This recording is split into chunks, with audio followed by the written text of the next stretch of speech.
Glucocorticoids are a group of steroid hormones, which are secreted by the two adrenal glands that sit like hats, one on top of each kidney. Each one has an inner layer called the medulla and an outer layer called the cortex.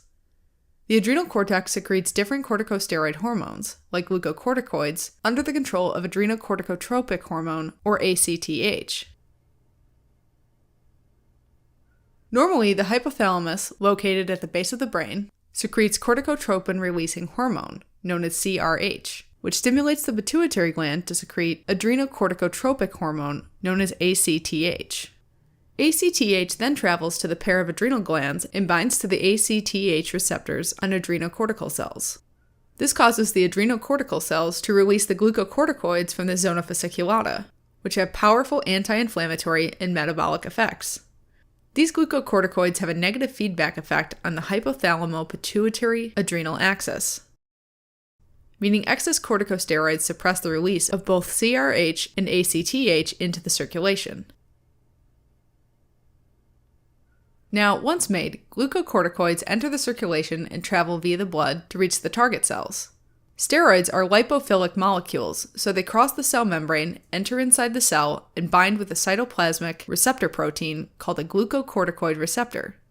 Now, this glucocorticoid receptor complex undergoes some structural changes, which allows them to enter inside the nucleus and bind with the glucocorticoid response elements, or GRE, on the chromatin. Now, this includes transcription of specific mRNA that's used to synthesize different proteins, which in turn modifies various cell functions and metabolic effects in the body.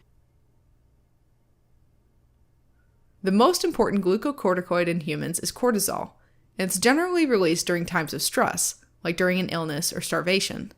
Cortisol helps to regulate both the immune response as well as cellular metabolism, like gluconeogenesis. With regard to the immune response, cortisol promotes an overall anti-inflammatory state by inhibiting the two main products of inflammation, prostaglandins and leukotrienes, as well as inhibiting interleukin-2 production by white blood cells. Now, for cellular metabolism, cortisol promotes overall catabolic effects on the body. In peripheral adipose tissue, cortisol triggers lipolysis, which is the breakdown of fats into free fatty acids. In the muscles, cortisol stimulates proteolysis, which is the breakdown of proteins into amino acids. Often these free fatty acids and amino acids serve as a substrate for gluconeogenesis, a process where the liver cells produce new glucose molecules from non-carbohydrate sources like amino acids and free fatty acids. High cortisol levels also increase insulin resistance in tissues, which means that insulin becomes less effective at moving glucose into cells, leading to an increase in blood glucose levels. The increased glucose level also stimulates the release of more insulin, and because this is similar to what happens in people with diabetes, this effect of cortisol is called diabetogenic.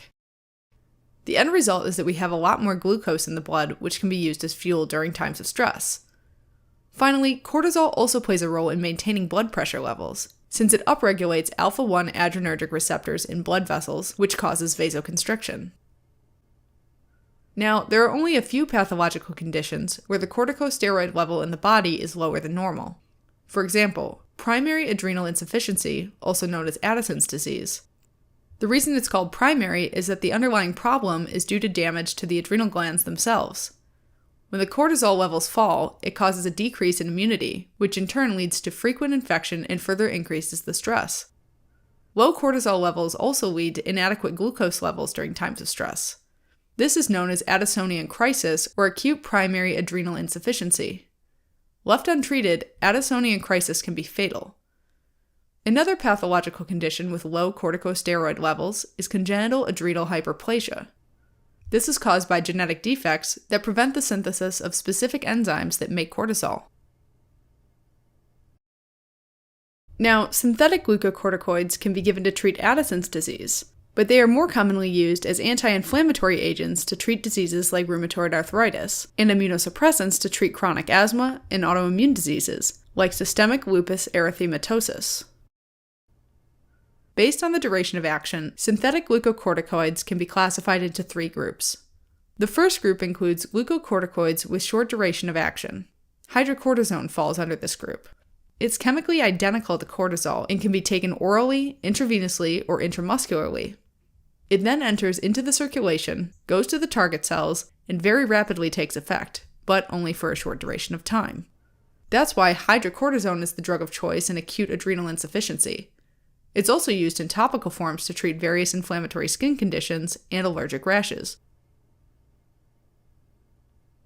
The second group are the glucocorticoids with intermediate duration of action. Prednisone, prednisolone, and methylprednisolone fall under this group.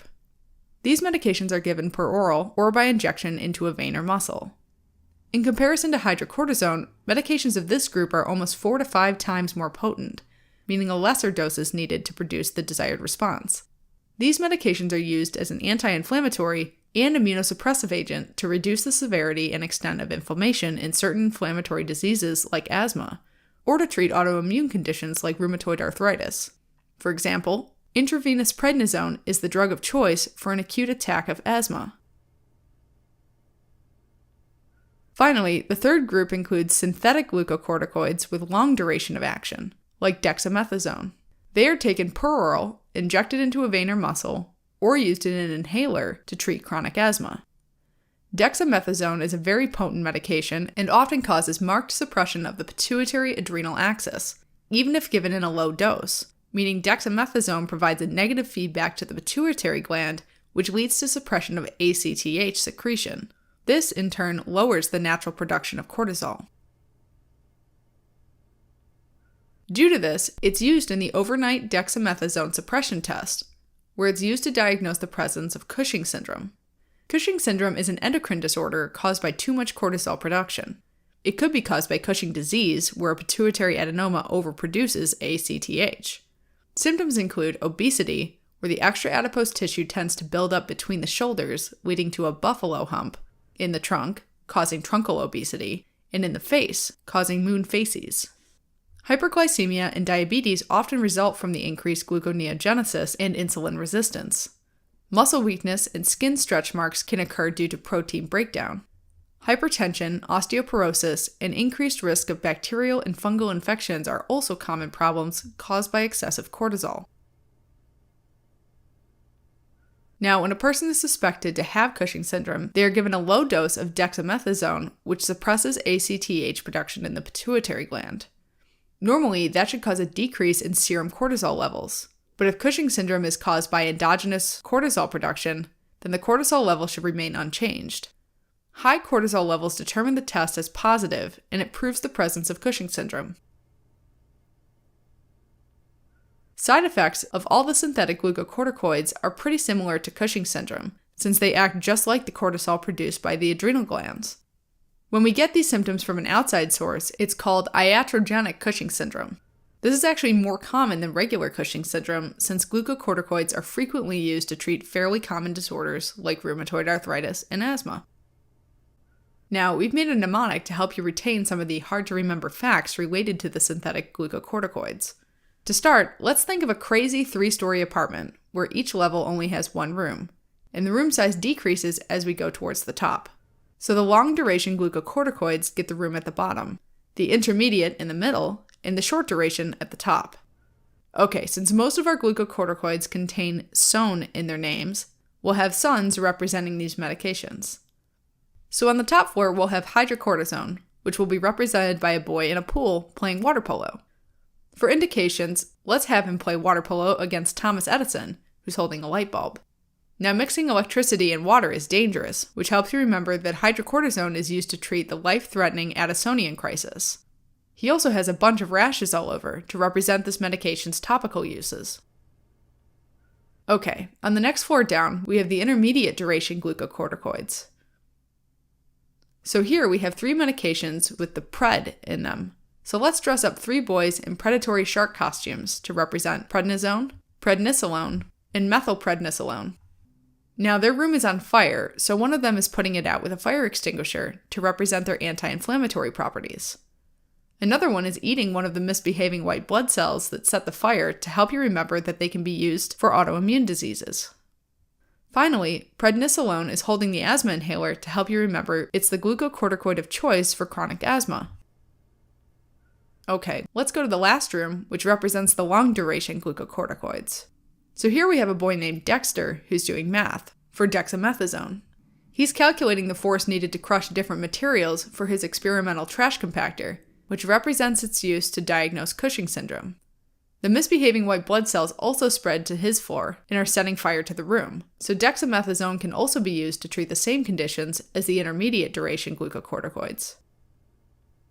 Now let's head out of the building for the side effects. We have a trash compactor outside for iatrogenic Cushing syndrome, which is caused by glucocorticoids not produced inside the body. So to help you remember some of the symptoms, let's put some stuff in this trash compactor. There's a buffalo with a fat torso, wearing a smiling moon mask to help represent buffalo hump, truncal obesity, and moon facies.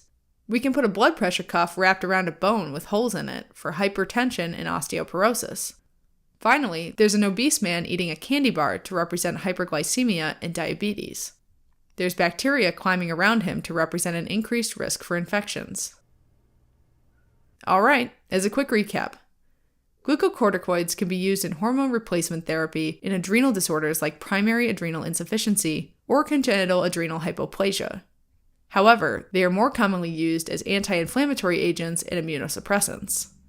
Synthetic glucocorticoids include hydrocortisone, which has a short duration of action, medications like prednisone, prednisolone, and methylprednisolone, which have intermediate duration of action, and dexamethasone, which has a long duration of action.